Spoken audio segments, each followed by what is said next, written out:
জীবনে যাই করি সবই প্রথম প্রথম হয়ে যায়। এই যে মসুর ডাল প্রেসার কুকারে সিদ্ধ দিতাছি জীবনের প্রথম, আর এই প্রেসার কুকারও কিন্তু জীবনের প্রথম আমি ব্যবহার করতেছি। এইটা যাগো টাকা পয়সা ছিল হেরা খালি কইতো যে প্রেসার কুকার নাকি বড় লোকরা ব্যবহার করে। ভাই আমি তো এখন বড় লোক হই নাই, গরিব, তাও আমি প্রেসার কুকার ব্যবহার করি। আর এই প্রেসার কুকারটা কিন্তু কেউ কিনা দেয় না, এটা আমার বাবুর প্রেসার কুকার। আর বাবুর প্রেসার কুকার বলতে গেলে এগুলি আমার মনে করেন বইনেরা চাষিরা যেই সব বাবুরে মজা খাওয়ার লাগে টেহা দিছে, ওই টেহা জমায়া জমায় আমি এই প্রেসার কুকারটা কিনছি। তো যেহেতু সিলিন্ডার গ্যাস ব্যবহার করি এখন অনেক উপকারে লাগে, কেন ব্যবহার করে লাগে ঘরে বয়ে থুয়ে কি এরুম। এই যে আজকে যেমন মনে করেন দুপুর 12টার দিকে ঘুমেতে উঠছি, চাইছিলাম তো সকালবেলার থেকে রান্না বাড়া করুম না, 12টার দিকে ঘুমেতে উঠতে আবার কইতেছি যে না রান্ধি।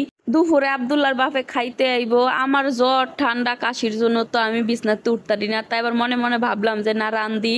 এখন বাহিরে যদি খাইতে যাই মনে করেন মেলা টেহা লাগিয়া যাইব। এই যে বাবুর আব্বুর আমার 200-300 টাকা লাগিয়া যাবো, তাও ফ্যাট বইরা খাওয়াইব না। বিরিয়ানি তো ফ্যাট বইরা খাওয়া যায় না, বাবুরও খাওয়াইব না। এর লাগে এই যে তাড়াতাড়ি করে ভাত করা সরাই দিলাম, আর এই যে প্রেসার কুকারে ডাইল রান্না লইলাম, আর এদিকে শাকও ভাজি করছি, একটু কুমড়া ছিল তাও ভাজি করছি।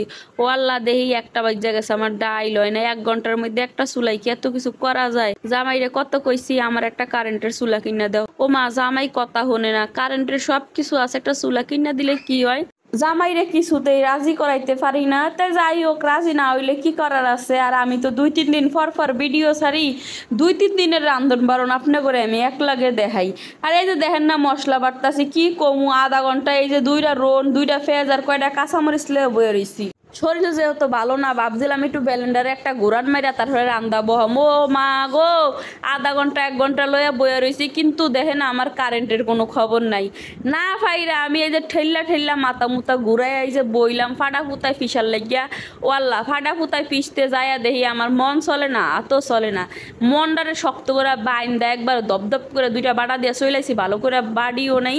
আরে এই দিকে এই যে বাবুর আব্বুর লইয়া ফাঙ্গাস মাছ মুছ রানমু, তাই এদিকে 2টা কচুর গাড়ি ছিল, ওই কচুর গাড়ি 2টা কুট্টা কেটে নিছি, একটা আলু নিছি পোলার লাগিয়া। আজকে ভাবছি আমি খালি মরিচ দিয়ে ভাত খামু। আর আজকে সব কিন্তু জামাইয়ের পছন্দের রান্না করছি। এই যে 2-3টা কচুর গাড়ি ছিল, তাই দিয়ে ফাঙ্গাস মাছ রানছি। আর ফাঙ্গাস মাছ আমার পোলাও খায়, জামাইও খায়। আর আমার কপালে জুটবে 2-3টা মরচের ভর্তা, আর আমি মরচের ভর্তা দিয়েও 1 থাল ভাত খাইতে পারি। আমার আবার মন নমন না যে বালা মন্দ সবসময় খাওয়া লাগবো। ভাই আমি মরিচ হোক, নুন হোক, গরুর গোস্ত হোক, আমি সবকিছু দিয়ে 1 প্লেট 2 প্লেট ভাত খাইতে পারি আলহামদুলিল্লাহ। আমার মুখের রুচি অনেক ভালো, আমি জানি না যে আমার রুচির মুখে কয়দিন থাকবো। তাও মনে করেন যে এই রুচি নিয়ে আমি বিরক্ত। খাই আর মনে করেন নাতির মতন এককালে ফুলতে আসি। জামাইয়ের খাওন তো খাইয়া ধ্বংস করে দেই।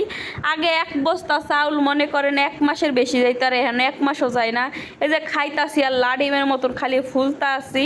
তো যাই হোক, এদিকে রান্না বাড়া মনে করেন সবই কমপ্লিট। আর ভালো মন্দ আপনাকে লাগে শেয়ার করি।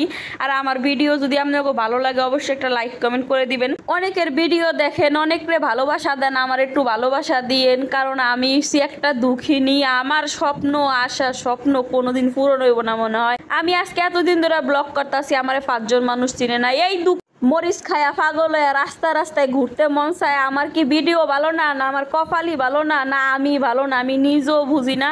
আপনারা একটু আমারে জানাইয়া অবশ্যই আমার একটু সাজেশন দিয়া যাইবেন আপু ভাইয়ারা।